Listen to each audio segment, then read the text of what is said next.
I think it's safe to say everyone needs more storage. Now you can buy these resin sheds from Costco or some of those warehouses, but really inside it's just a vast cavernous opening like your mom. Whoa, let's keep it family friendly.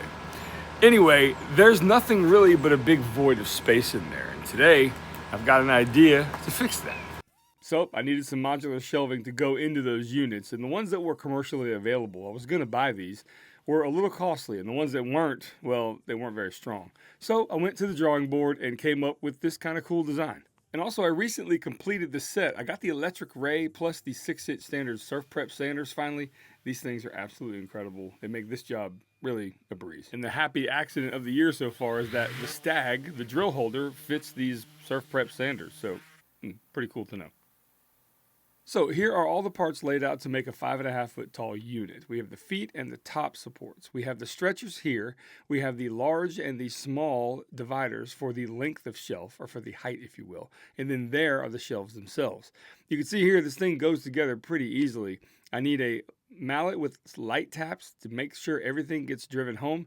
There really isn't much flex in this. I didn't want it to be loosey-goosey and easy to put together. You need to have some structural integrity here, and it can go together without glue and still be very much supported. Now, let me tell you a little bit about an accomplishment about one of our family members. Before we finish the assembly here, my wife and I are proud parents of a U.S. soldier these days. He just joined up a few months ago, and now he is a combat medic, or at least one in training. So for this Memorial Day, we are doing a huge Memorial Day sale on our family business website, aglimpseinside.org. Check out down below. All you got to do is just start filling your cart. Every order over $150 gets free shipping, plus it's 25% off the entire site. Also, if you do order just a little bit over $79, you get a free blade nest. All that going on right now, all the way up until Tuesday. Give people, the procrastinators, a little bit of love there. But check it out. Links are down below and in the pinned comment. So back to the assembly, you can see it goes together just like so. Pretty intuitive to follow. There will be some visual aids on the website when you buy this file if you're interested. And I do want to see pictures when you guys are finished. This thing is pretty darn awesome. And of course, well, I got excited. I built it before I put the camera on.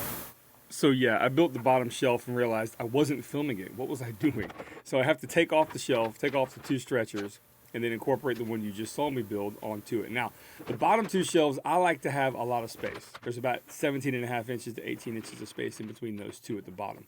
Now, these stretchers only yield roughly around 9.5 inches, depending on if you care if the stretchers get in the way just a little bit. You can see those stretchers have a little bit of an arch as well to kind of make sure that you have enough room to put, odds and ends and whatever you're going to use it for.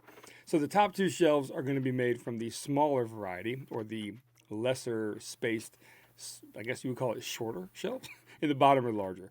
And that, to me, is probably the best ideal situation. Smaller items you can put up at chest high, and then larger things can go back underneath.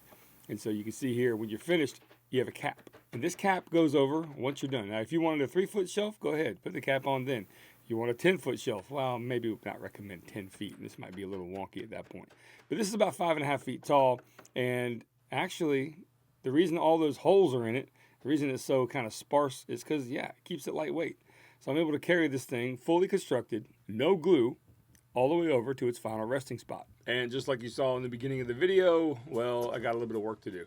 I initially have one in there already as an experiment, and I have a few parts on it already. But I realized if I can actually put 3 of these in here, well, hey. So this is all the, that's a nice piece of burl, by the way. This is all the acrylic that caused the fire in the last video or two.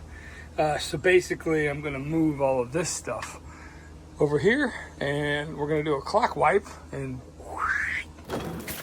you like those sound effects? Professionally done. Yeah. And for a little frame of reference, I am 6'1". Yeah. So you might notice this wood is a little bit different in color. This is Duraply by Garnica. It can be outside. I've done projects with it if you've seen it in previous videos. I like their stuff so much, in fact, I've been prototyping some stuff. See this chair? Yeah, this is Duraply as well. And quite frankly, all of my products have now switched over to this new plywood. From Duraply to what they call Globulus, which is a Baltic birch killer, and it's fantastic. Even my 1/4 inch maple that I'm using for all of my laser cut stuff, Beautiful stuff. I'm gonna link them down below. I say people ask for it by name. People ask me all the time, where am I getting this stuff? It's not a huge seller here in North America as per some of the other brands, but we're getting there. So ask for it by name, Garnica, or visit garnica.one. So there you go. Got everything moved over. I got some extra acrylic at the top that I'm really not going to use because that company misinformed me. Either way, this has turned out to be a really nice storage unit for one of these resin sheds, and I hope you guys enjoy it. These are 3 units that were very much customizable for my space alone. That's why I decided, instead of getting some of those modular ones you see at Lowe's, Home Depot, or Costco, I thought maybe I would just make it myself. It turned out absolutely great. Using it to hold parts right now, just to kind of keep things not so cluttered in that shipping shed that we have. But yeah, it's turned out great. Can't wait to fill it up. And don't forget, the file is available right down below as well. Introductory price, of course. If you got a CNC, you can make this. Multiple sizes, customize it to your space. Guys, thanks for watching. See ya.